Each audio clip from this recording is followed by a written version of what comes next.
Hello and welcome back to the Bird's Eye View podcast. We are here on Monday, June 10th. I'm your host, Zach Worden, joined as always by Jori Negin-Shecter, and we are super excited to have our first ever repeat guest, the return of Joey Peterson on the pod. Joey is a writer at Just Baseball Media and at Reviewing the Brew. Joey, thanks so much for coming back on. Of course, man. That's an honor to be the first recurring guest. I appreciate it. We're super excited to get into this today. Obviously, big series coming up between the Brewers and the Blue Jays this week. The two teams have kind of gone in different directions since we talked last year. But how have things been going in Milwaukee? Obviously, new manager, Corbin Burnes gets dealt to the AL East. Thanks for that. And it's just been a much better year in Milwaukee than it has been in Toronto so far. Yeah, it's been kind of crazy. New manager. I mean, they've have a new life to them. I feel like they're just kind of rejuvenized and they're much different from years past. So I don't know. For those who haven't watched a lot of Brewers baseball this year, it's going to look a lot different than I think what people have come accustomed to seeing the last couple of years. They used to have a very dominant rotation that kind of carried them through the regular season into the postseason. It's kind of flipped this year. Their rotation is their weak spot, and their offense has been carrying them, which is crazy because as a Brewers fan, it's been a while since we could say that that's been the case. But it's been, yeah, I hear they said 11 games above 500, middle of June. One thing I kind of am intrigued by, I remember last year, obviously, we talked a little bit about Christian Yelich and how it seemed like he was kind of turning a corner, but now he's looking like he's all the way back this year. What has kind of been behind his resurgence this year to looking almost like the player he was before, or I guess he kind of still has the injuries, but kind of looking like the MVP version of himself? He's been awesome. I mean, his ability, he's got, first of all, his hard hit rates back to where it used to be. Like that was a big thing that took a dip, and he's much more comfortable at the plate. Just hitting to all fields. He has that power. He can put the ball in play when he needs to. And he's just kind of, I think, having the rest of the lineup pick up the run slack and take some of that pressure off of his shoulders, that has to help, because like last year, he was one of the only hitters that was producing runs at the top of the lineup. So if you add Contreras and Turang, and we'll get into the lineup, but like top down, their whole lineup is producing. So I think that definitely helps kind of ease the pressure a little bit. But his approach has been solid. His strikeout rate is still low. He's hitting the ball hard, and it's just been awesome to see him get back to his form. Now he's not going to hit 40 home runs, but like he's kind of changed his approach at the plate, and he's just become more of a well-rounded hitter as opposed to that prolific power hitter we saw back in 2018 and 19, but still contributing at a high level. Joey, obviously, I think coming in the year, a lot of people were expecting Jackson Chourio to be, among the big stories. Obviously, he gets that big contract and one of the top prospects in all of baseball, but it's really been a youth movement kind of across the board for the Brewers. Bryce Turang has been incredible this year as well. Can you talk a little bit about all these rookies and all these guys that have come out and contributed? Yeah, it's nuts, man. And like they were supposed to be growing pains with Chourio this year. For him, if he would have come up and hit right away, like that would have been crazy to expect. So it's kind of nice that they have these guys to pick up the slack where maybe if Chourio needs to work some things out, they're not relying on him as an everyday role. But like you said, just kind of they have an influx of youth kind of across the board. So you got, Turang at second base took a huge step forward. He's he has the ability to turn singles into doubles. If he gets on base, he's stealing second. He's one of the league leaders. I think he's second in stolen bases. So his ability to just use his legs to make an impact. And then you got Contreras behind him, who's been one of the top RBI leaders in baseball. So it's like that combination at the top has been huge. Then you got Joey Ortiz, who, as you mentioned, came over in the Corbin Burnes trade. Sorry for giving you Corbin Burnes. He's a pretty good pitcher. We only had to face him once this year, but no, Jori Ortiz has been a stud and probably the shortstop of the future in Milwaukee. So I think we'll get into that a little bit later, but he's been a beast and holding down the hot corner for the time being. And then you look at the outfield, and you got Frelick, you got, Garrett Mitchell hasn't even played this year, so he's on his way back. You got Chourio get some spot starts here and there. So it's just the way that they've been doing this with how young they are. One of the youngest lineups in baseball has been incredible to see. One of the young pieces who kind of showed up this year, but obviously is back in the minors right now. A little bit of CanCon in Tyler Black. I know, like a super exciting debut for him, and then kind of struggled from there. But can you talk a little bit about him? Maybe his debut. I know all of us up here in Canada are very familiar with his dad, Rod Black, being a notable sports broadcaster. But what have you kind of seen from Tyler Black, and when can we expect him to be back up in the majors? So for Tyler Black, he is going to be probably the first baseman of the future for the Brewers. So I think his relegation back to AAA was more of they want to get him everyday reps at first base, and that wasn't going to happen in the major leagues because they have Rhys Hoskins, they have Jake Bauers. So I think they just need to get him. I mean, it's a new position for him, so they just need to get him situated and get him established at first base. But I think moving forward, they're going to be calling on him to be the first baseman of the future. So I mean, he's going to be a solid big leaguer with his hit tool and his ability to just make plays with his legs and just, I mean, he has some power. He's going to be a solid big leaguer.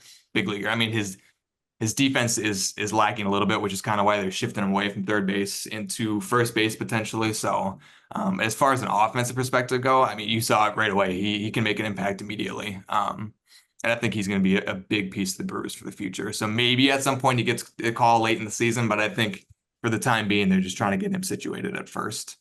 Yeah, definitely will be exciting once Tyler Black does make his way back to the big leagues. I know basically everybody here up north really cheering for him. Yeah. The Blue Jays and the Brewers, I mean, we mentioned it off the top. They seem to be going a little bit in different directions. Potentially logical trade partners, and we'll maybe get into that in a little bit, kind of as we progress here. And I'm sure that there have been and will continue to be discussions. And there were discussions during the offseason, it sounds like, where the Blue Jays maybe were going after a guy like a Willy Adames. It sounds like there were discussions. Do you make anything of that about just something that there could be something brewing or no pun intended, but do you see there being any kind of logical fit or match? It's interesting. I mean, as far as Willie goes, it's different from the people gravitate towards the Josh Hader trade a couple of years ago, and it's different. And there's a lot of baseball to be played between now and the trade deadline. But if you're the Brewers and you're sitting 6 games ahead on the division lead, you cannot trade Willy Adames at the deadline, which sucks because the Brewers have prided themselves on retooling their assets, and like Willie's not going to be a Brewer in 2025 and beyond. I can pretty confidently say that. But at the same time, like they have a chance to compete for a playoff spot in a division title this year. They have a chance to repeat the division for the first time since '82.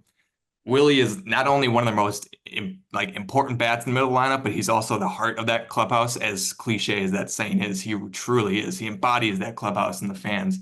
You cannot trade him. So as far as the trade deadline goes, I don't see them moving him. And I think they learned from the Josh Hader trade. Now Stearns is no longer in Milwaukee, he's in New York. But I think just that the organization learned that the optics behind that, I don't think would be great. Now, I could be wrong. They could say we need to get what we need for this guy in order to, get prolonged success and keep the roster churning. But I mean, offer him the qualifying offer at the end of the year and get the draft pick is my personal opinion with him. That I could be naive. I don't know.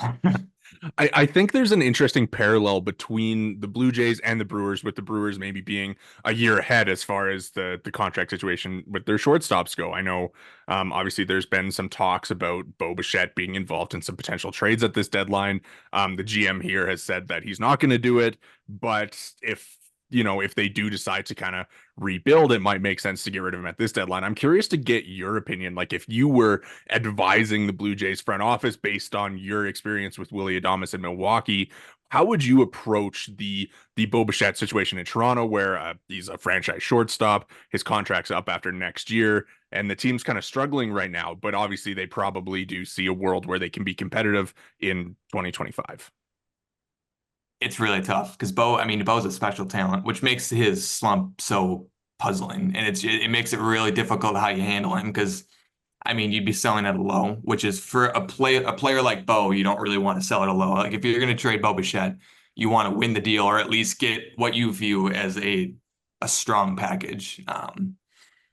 It's hard to trade franchise players like that. Like the Corbin Burnes deal stung. It stung really hard because you know what you're trading away, but at the same time, the Brewers got 6 years of control of Joey Ortiz and 6 years of control of DL Hall, who, hasn't been great this year, but it's kind of a long game with him.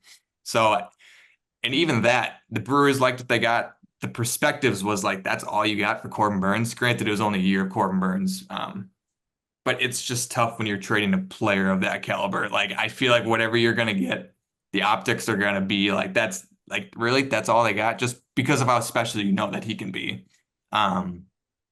I mean, that said, if you could bring in a player who has a long-term future as a Blue Jay, it's tough to turn that down. I mean, you're not going to replace Bo Bichette 1-for-1, but if you can replace him in a couple of different spots, which is, like I said, what the Brewers have kind of pride themselves on, is they trade one big asset and they address a couple different holes. It's worked for them, and I think that there's a strategy behind that. It's just tough. Would be tough to partner with a player like Bo Bichette. So you mentioned it, but I actually kind of would be curious then. I mean, as we kind of said, you've kind of seen the future a little bit, so to speak, with, of course, dealing Corbin Burns and the feeling of kind of just, that's all we got sort of stuff. What are your kind of early thoughts, early returns kind of on that deal? Just generally your thoughts on moving off of him and what that's kind of been like in a post Corbin Burns world for the Brewers. I mean, you kind of felt that the trade was inevitable. Burns wasn't going to be in Milwaukee, and he was too valuable of an asset to lose for a draft pick. So it's like you got to get something for him.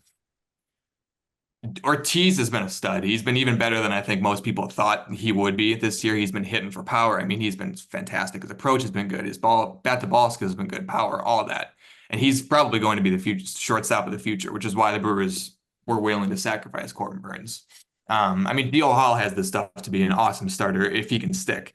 Now there's questions to if he can stick as a starter, if he's going to be relegated as a reliever. So it's that kind of changes the whole outlook of the package if you're getting a good reliever versus a potential frontline starter. So it's tough losing a guy like Burns, especially when you look at the state of their starting rotation as it is. We'll kind of get into a preview of the series, but it's a bleak starting rotation, and not having Burns at the top of that, who can give you just consistency every fifth day, it's a huge thing to overcome and change when you've been accustomed to that for the last 3 years. But before we kind of get into the series, I kind of want to finish with the trade stuff a little bit. And I know the Blue Jays are only 2 games out of the wild card, but we've of course been having the conversations as like, do you retool, do you rebuild, do you sell? Kind of what's the situation that you're looking for? What is the Brewers outlook for the trade deadline coming up? And is there anybody on the Blue Jays that you think might be a potential match at the deadline? Yeah, so I think they have a lot of answers at position spots, which is, I mean, it's cool. Like their first base, second, short, outfield, they're all set. I think third base is the big one, but I think that's predicated on if they trade Willie. If they don't trade Willie, I don't see them getting a bat. Now, obviously, it's that is a huge domino effect for everything. So I'm just going under the assumption they don't trade Willie. Maybe they get a DH, maybe they get an extra bat, but I mean, it's all going to be pitching, in my opinion. I think they're going to get a couple arms. Now, are they going to be frontline starters? Are they going to break the bank to go get a top end starter like a Gausman or something like that? I don't think so. I think it's going to be more like rounding out the rotation or some depth arms. So if you look at the Blue Jays rotation, like I consider Berrios and Gausman not on the table for the Brewers. I think that's not really in the cards. I mean, you look at Bassett, I think that's an option. I think he's a little pricey for the Brewers' taste because I think he has 2 years at just over 20 million. I mean, Kikuchi is the obvious one. He's making 10 year this year, and he's a free agent. He's going to be floated in a lot of trade talks. I would assume. You can correct me if I'm wrong, but he's with the way that he's pitched. I mean, that's a good deal, free agent at the end of the year. He makes a lot of sense. I don't know if the Brewers are going to be able to outbid other teams who are also in need of starting pitching. But he's the clear one. And then you got a couple of bullpen arms that I think the Blue Jays would be willing to move off of. You got a Trevor Richards, you got Yimi Garcia. It's like if you can get anything from a Blue Jays perspective for their arms, you do it. And I think the Brewers are always looking for bullpen help. Yeah, I totally agree. I think kind of the Garcia, it'd be kind of funny to see Trevor Richards go back. Of course, obviously Right. came over in the Rowdy Tellez trade, but yeah, no, I think those would certainly be, the guys who they're looking to move. It's kind of the expirings, and Kikuchi will be the main piece out of that for sure. Even like a Chad Green, I know he has a couple more years of contract, but it's just if the Blue Jays are willing to get anything for their relievers, I'm sure they can get something for those guys. Yeah, and they're gonna have to make a decision at some point. I mean, in the near future, if they don't turn it around, the series coming up with the Brewers is really big for the Blue Jays because they're hunting down 500, and it's been so elusive. Which is, like we kind of said, it's been really the opposite of what's been going on for the Brewers, right? Right. How have the Brewers been playing kind of coming into the series? They had a tough series against the Phillies to start the week. I mean, you run into Wheeler, Christopher Sanchez, and Nola. It's going to be tough for any at bats, and so they kind of shut them down a little bit. Bounced back against Detroit over the weekend. They put up 10 runs in the Friday outing, which was awesome to see after a weekend starting the week very slow with the bats. So they just took 2-1 from the Tigers. So it's been slow month, and then they got shut down by Skubal yesterday. So it's like when they did get shut down, you're getting shut down against some of the best arms in the league. As we say in Toronto, you got to tip your cap to good starting pitching. Right, exactly. Right. I'm interested. You kind of mentioned the pitching staff, and the Blue Jays have been getting fairly fortunate as to missing out on some other teams' better arms over their recent past month, I would say, and it kind of continues with the Brewers series where they miss out on Freddie Peralta, and as far as what I can see, it's Colin Ray, TBA, and Tobias Myers. What can you kind of tell us about those guys, and who might we see in that TBA start? Yeah. So I guess starting with Colin Ray, he's a guy that he doesn't strike out the world. He allows a lot of hard contact. You'll go to his baseball savant page, you'll see a lot of blue. Which is exactly why. I mean, he has an ERA in the mid threes. He has an xERA in the 5.5. He has a FIP in the 4.5s, xFIP above that. So it's like he's out pitching his peripherals for sure, but he gets outs. And I mean, he was a back end starter for the Brewers last year. This year, he's the de facto number 2 just because of all the injuries that they've had to go through. But all of a sudden, he'll get through 5 innings, and you'll be like, how did he do that? He just walks a tightrope. He has 3 different fastballs that he throws. He just keeps hitters like just uncomfortable at the plate. He has a sweeper splitter. He just mixes it up and pounds the zone and lets the defense make plays behind him. So I think that's kind of what you'll see with him. Tuesday is actually going to be one of the Brewers' top pitching prospects, Carlos Rodriguez. He's getting the call on Tuesday, so he'll be making his debut on Tuesday. He started the World Baseball Classic game for Nicaragua, so he's pitched on a big stage, has not made his MLB debut. He's struggled in AAA this season. He has an ERA over 5. Just a lot of walks, a lot more command issues than you'd like to see. But the Brewers if you can throw right now, the Brewers need you, and so that's why he's kind of getting the call. He's very changeup dependent. That's his primary and his best pitch. Everything kind of works off of that changeup. So he's fastball changeup against lefties, and then he has a cutter and slider he'll throw against righties. So TBD on what we'll see out of him on Tuesday. And then Wednesday, he said Tobias Myers. He's a guy who's struggled this year, but is coming off the game of his life on Friday, I think it was 6 shutout innings, and he allowed 1 hit, and that was the first hit of the game. So he's coming off a very hot start. I think he tries to get too much swing and miss and nibble around the zone. Command and control issues have plagued him, so he did not command his balls well in the zone, and he struggled to throw strikes at times. So that's why the outing before that, he kind of got beat up by the White Sox, one of the worst teams in baseball. So it was nice to see him bounce back in a good way against the Tigers, and I think he's going to ride that momentum into the matchup with Toronto. We'll say you don't really know what you're going to get for him. Are you going to get the White Sox start, or are you going to get the Tigers start? He's kind of one of those guys, but he has the stuff to be an effective starter. So I think, like I said, you guys will be surprised. All of a sudden, you'll be like, how are these guys? It's the 6th inning and we only have 2 or 3 runs. It's like, how did that happen? That's just kind of what the Brewers have been doing this year. For the Blue Jays, 2 or 3 runs after 5 innings would be wonderful. The way things are going. It's been that type of season. Touche. I gotta ask. Obviously, Mitch White landed in Milwaukee. Would you call him a fan favorite, Jori, or a? I don't know if I'd go that far. Yeah, I mean, I don't know. He was in and he was out. He was maybe not everyone's favorite to watch pitch. How did he look when he was there? I know he's in AAA with them now, but he was a mop. He was a mop up reliever for sure. That's the extent of the Mitch White era in Milwaukee. Brewers legend. Yeah, Jays legend as well. Very interesting. One thing that I am interested to kind of get your opinion on is kind of, obviously Devin Williams has been out this year, and the Brewers have kind of been filtering through closers, and it seems like they've landed on Trevor McGill to kind of be that guy. How have you kind of seen the closer situation there, and how do you think it gets handled until Williams is back? Yeah, McGill's a stud, man. He's just a 6'8" monster, and he has a hammer of a curveball and then a knuckle curve that plays off that. So he's two pitch pitcher, and he's just a mountain of a man. He's got some wipeout stuff, and he's kind of he's claimed the closer role to this point. The Brewers have a lot of setup options, which has been really huge for them. I mean, sixth, seventh, eighth, they have a lot of different options depending on the lineup, depending on who's sitting. So you got Brian Hudson, who's been one of the best relievers in baseball to this point, which is crazy because I'm not sure how many people know who Brian Hudson even is. Like, he has an ERA just over 1 in 35 innings of work. He's been sensational. So if McGill is out on rest or something like that, I mean, Hudson can take that role. You've seen Joel Payamps early in the year was the de facto closer. He's struggled kind of a bit. He doesn't have exactly the wipeout stuff that everybody else has, but he can throw strikes. He kind of has a mix of an arsenal. He's a fine setup option. Elvis Peguero is a fine setup option. He's like a sinker slider baller. So they just got so many different options they can go into in high leverage situations, and that's helped them in a huge way. But McGill has kind of taken over that closer role for now. Well, yeah, I have him in one of my fantasy leagues, and it's been a pretty nice pickup, I will say. So he's a fun guy to watch. Yes, I mean, from a Brewers perspective, I don't know, it might be different from your perspective, but we'll see. I'm sure he'll get an opportunity or two to pitch in this series.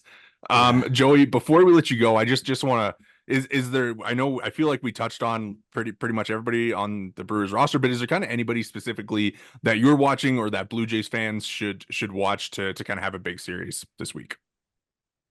Well, they've been doing a lot better against left-hand pitching this year. It's not great. They're still around league average, but I know last year last year and a couple years beyond that, it was just a huge Achilles heel. So, I mean, Contreras has stepped forward against lefties has been huge. Ortiz is influx into the lineup has been huge. Rhys Hoskins, they've kind of addressed that. So I think they're well-rounded. You'll be surprised at how well-rounded their lineup is. Maybe you won't, but as a Brewers fan, it's just insane to see it top down. I mean, the back end of their order has been killing it. That was their Achilles heel for last year and beyond. It's like once you got to the sixth hitter, it was an automatic 3 outs. This year, they generate runs at the back of the lineup, and that's just been huge. So I think just not having an auto out in the lineup has been huge for them. And I think top down, they just have such a well-crafted lineup that can hit for power, contact, and speed. They're one of the top base stealers in baseball, and they're just very active on the base paths. So it's just their whole offense, top to bottom, has been awesome. Sweet. Yeah. Well, it should be a super fun series. I know. Always cool to see the Jays and Brewers play. I think they're kind of similar teams, obviously not kind of the way that it's gone this year, but should be a super fun series. So Joey, we'll let you run. Thank you very much for taking the time to do this. Always great catching up, always great chatting, and thanks for all the great info on the Brewers. I appreciate it. Yeah, it should be a good series ahead of us. Thanks for having me on the show. That is Joey Peterson. He is a writer at Just Baseball Media and Reviewing the Brew. You can follow him on Twitter at jpeterson12_17. All right, we are back. Thanks again to Joey. Really enjoyed that conversation with him. Let's move on, Jori, to some more specific Blue Jays news. It was an eventful weekend for the team in Oakland. Let's not bury the lead. Let's just get into it. Cavan Biggio has been designated for an assignment. Obviously not fresh news, but what has been your general reaction to them going in that direction when they decided to bring up Spencer Horwitz? Yeah, shock might be too strong a word, but definitely a high degree of surprise at the decision. We know how much this front office values him because this is certainly not the first time that people have basically been calling for Cavan Biggio to not be a part of this team's 26-man roster. He's a guy that has his utility as a utility guy, but really has been lacking with the bat basically for the past number of years now. And the rope finally just ran out on him. And ultimately the decision to DFA him comes down to you've got Spencer Horwitz, who has been raking in AAA, and you got to give him a shot. He obviously got that chance last year and continued to go down and have success. And of course, he reaches that 5 years of service time. And at that point, you have to ask for his consent to send him down to AAA. He did have options, but was ultimately unwilling to go down, and looks like he's going to probably find a new home. And we could learn about that as early as in a couple of days when presumably he ends up dealt. Yeah, it'll be interesting to see where he ends up. I mean, on my end, like I know this I'm gonna flex a little, in the group chat before I was like, I think it's gonna be Cavan Biggio, and of course it ended up being Cavan Biggio. But from my perspective, I think the decision just kind of comes down to the way that they wanted to build their roster and having some more flexibility. Cavan Biggio, of course, a left-handed bat, Spencer Horwitz, a left-handed bat. If they were to have gone in the direction of a Ernie Clement DFA, they would have lost, a bat off the bench against lefties, which, you know, you can kind of parse that as you will, as far as like what you prefer. But I think for them, it's just having the most flexibility on the roster at one time is really valuable. And by DFAing Ernie Clement instead of Cavan Biggio, you lose some of that flexibility and some of that option against left-handed pitching, even if you may prefer Cavan Biggio to Ernie Clement as a player. But either way, you're probably going to lose one of them or Daniel Vogelbach. But I don't think Vogelbach was really going to be an option the way that he had been hitting recently and seems to be providing them some offense that they desperately needed, which obviously goes into the decision to pick Spencer Horwitz over Cavan Biggio anyways. It's kind of ironic almost that, moving the guy that plays everywhere actually gives you more flexibility. I actually would just be curious your thoughts on picking Biggio over Clement, because for me, I had kind of said I expected it to be Clement. Clement has really kind of been a bit of a Santiago Espinal, so to speak, this year, which, defensively kind of can play everywhere, but certainly not playing up to maybe the standards he had set in terms of defensive capability. And then with the bat, I mean, he's been really like not as good as Biggio, for being totally honest, hasn't been hitting. And is it just the case of him being right-handed? And if that's what's going to keep him on the roster, I don't know if that's really something that is the best thing. I honestly think it plays a part in it. I know he has like a 120 WRC plus or something like that against lefties, and Cavan Biggio has been below league average against righties. So to me, I think that you kind of look at it. I wonder if Isaiah kiner-falefa's play factors in at all, because obviously when you look at the roster, he could be your backup, your emergency shortstop if you need. But I wonder if his play and having been so good recently made them look at him differently as kind of more of a everyday part of the lineup rather than a part-time guy or a guy that you're willing to move around. And if they're just wanting to kind of stick him at third base and let him cook while he's hitting well and kind of let him carry a full-time role as compared to kind of being that utility guy that moves all over. And you can keep Ernie Clement on the roster for those situations. And we've seen Ernie Clement's playing time is like basically disappeared. I know he pinch hit for Horwitz the other day, but realistically, I think the only times that we're going to see Ernie going forward now is if Bo Bichette needs a break, gets hurt, whatever, or pinch hitting for Spencer Horwitz, or maybe getting a start against lefties. But that's kind of how I look at it as far as like roster construction, is just that he is probably your preferred option at backup short, and he is a right-handed bat, which with Horwitz, Biggio wasn't going to get those at bats anyway, so you might as well keep the guy who can maybe succeed against left-handed pitching. Yeah, funny how we were all like, Vogelbach is the lefty off the bench and it ended up, that was blocking Horwitz, and it ended up being Biggio instead, eh? Like kind of we're looking at a red herring, we're looking in the wrong direction. Yeah, I mean, I think if they'd made this decision like 3 weeks ago to bring up Horwitz, like it probably is Vogelbach. I just his offensive resurgence, his offensive stretch, whatever you want to call it, obviously was enough to keep him on the roster. So who knows kind of how they make that decision, or how long Vogelbach will even remain on the roster. Obviously there's other guys pushing up. I mean, Joey Votto is apparently still on this baseball team. Oh, Joey Votto, he plays for the Blue Jays, right? I've heard he might. I've yet to actually confirm if that's the case. He's definitely. It is mid-June, and this guy has we don't need to get into what did he do to his ankle? Like, They did were somebody saying cut it off? they were saying like he rolled his ankle on a bat. I'm thinking there might have been a wild animal in that dugout. I'm just saying that's the only logical explanation. Did he break his ankle? Did somebody take a bat to his ankle after the Oh, home this run? must have been just gruesome. Oh my God.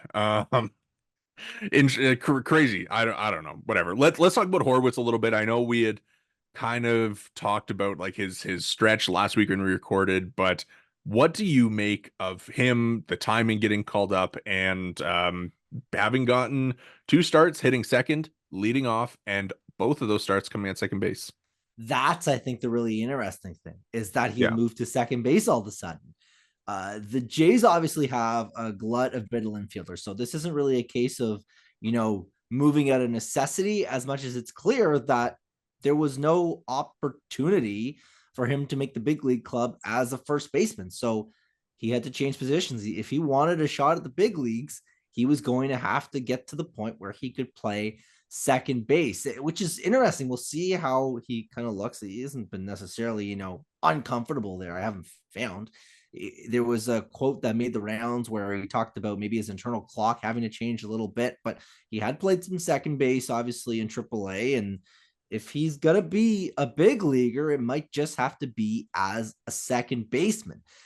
We'll see how the defense ultimately translates, because he's going to have to really hit to a really like substantial degree to make up for, if we're being honest, like projectability wise, his second base defense is not going to probably be all that good. So he's going to have to hit a lot. And if he can do so, like he had in AAA, then, he will stick. But it's going to be for him. The defensive utility is nice, but I just don't know how much that is going to be, call it sustainable.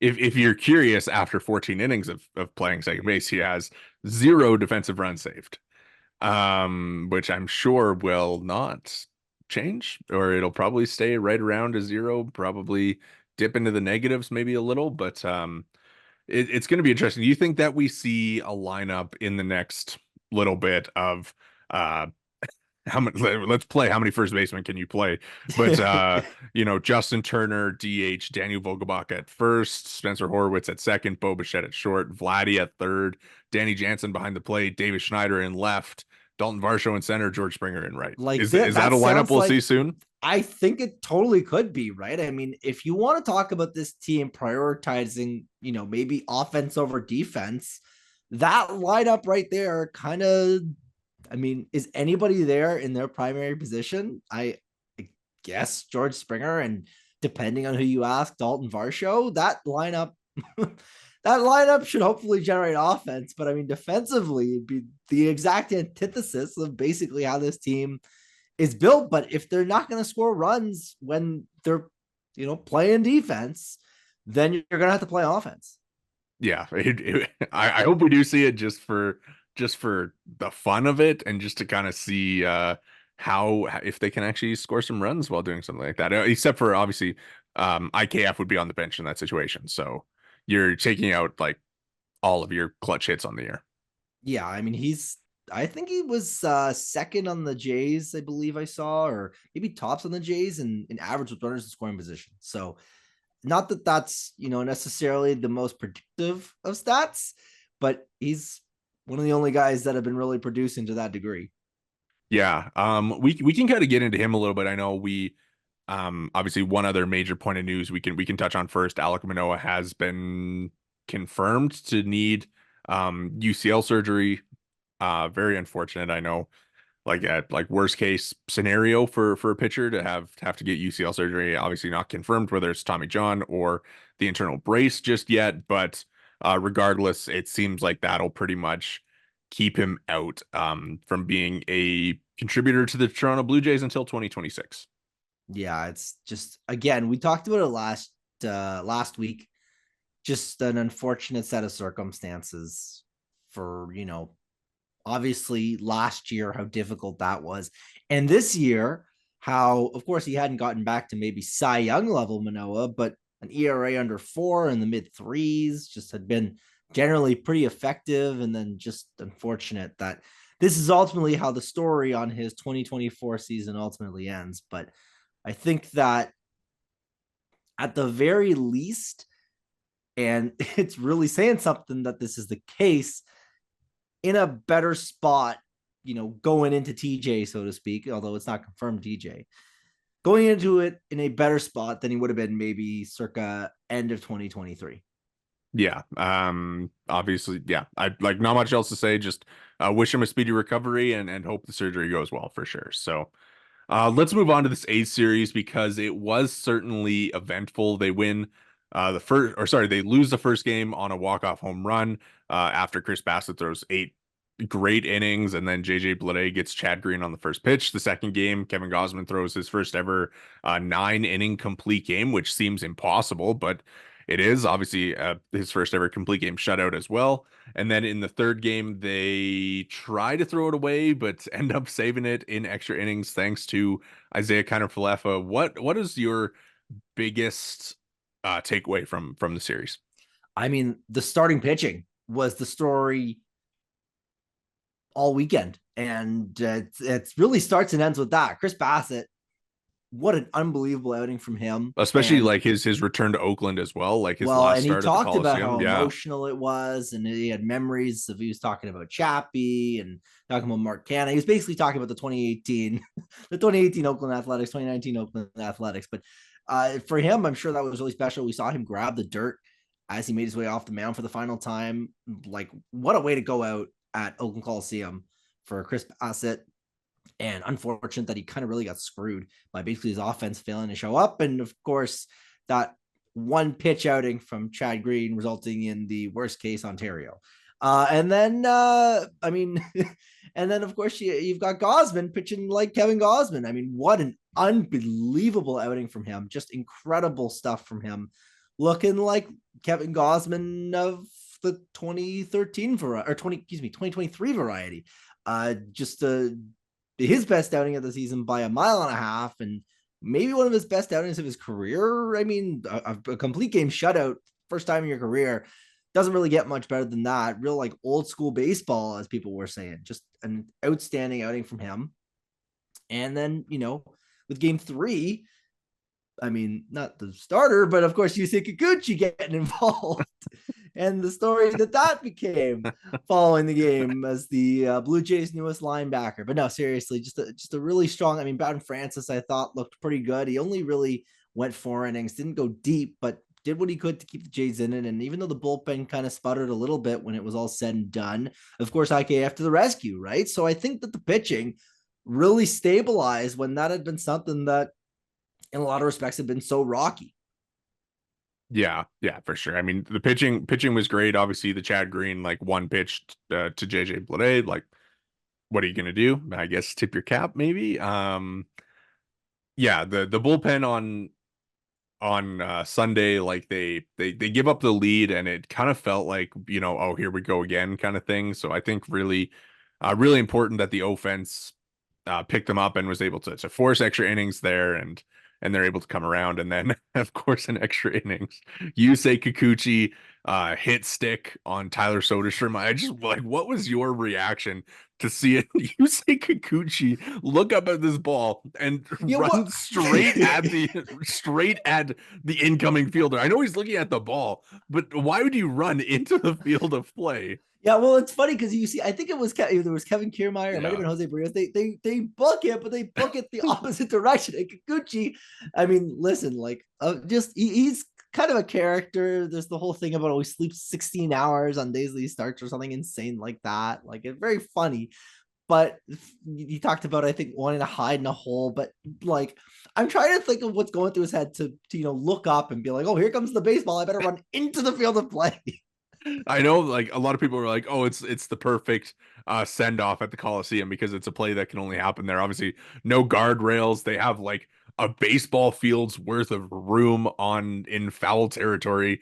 But just watching the play and seeing where Kikuchi, like, looks up at the ball and then turns and starts to run, like, he runs right at him. Like, there's no other way to put it. It's not like he kind of like was, jogging in the one direction and like kind of bumped in. Like, he straight into him. And you know, like just one of those plays, but like funniest play of the year. It's, you know, like, the Jays have talked a lot about valuing defense, and I think that there's something got, you know, mistranslated. There was something lost in translation there, and he took it to mean, okay, so we got to be playing defense, like we got to be, you know, we got to be playing the zone, we got to be playing the 1-2 nickel, and he just went boom, just hammered him. He yeah, he's got his Kikuchi Island DB back there. But that was, I mean, listen, could you imagine if that was, you know, meaningful and they lost the game as a result of that? Like, that would have been catastrophic there. Very fortunate that it was not the case. And it was funny to see them kind of laughing in the dugout. I think it was kind of, and then you get the hot mic moments after with them yelling at that too. Just a very Oakland-esque way to finish off your final series at Oakland Coliseum. Yes, it was certainly a fun 10th inning. IKF, the bases clearing double, wins it, and then Yusei Kikuchi throwing the body around a little. It's can't ask for anything more. I think the best thing is that the fact that he was made available after, because it wasn't a start day, so like he's not supposed to be available, but obviously they requested him. And he spoke to the media. I think fantastic. Do you think that he came back to his locker after the game and there's just reporters around his locker like waiting for him? I mean, like, could you imagine? Because he came out with his interpreter like to the backdrop, like the whole thing. Did he? Like, So they requested him. That's the funny thing is they requested him. Like, and like I mean, even on the post game show at Sportsnet, you know, normally you'll do a lower third and it'll have their stats from the game. And it's like, what are you going to include? You say Kikuchi. One tackle. Pass interference in 10th inning.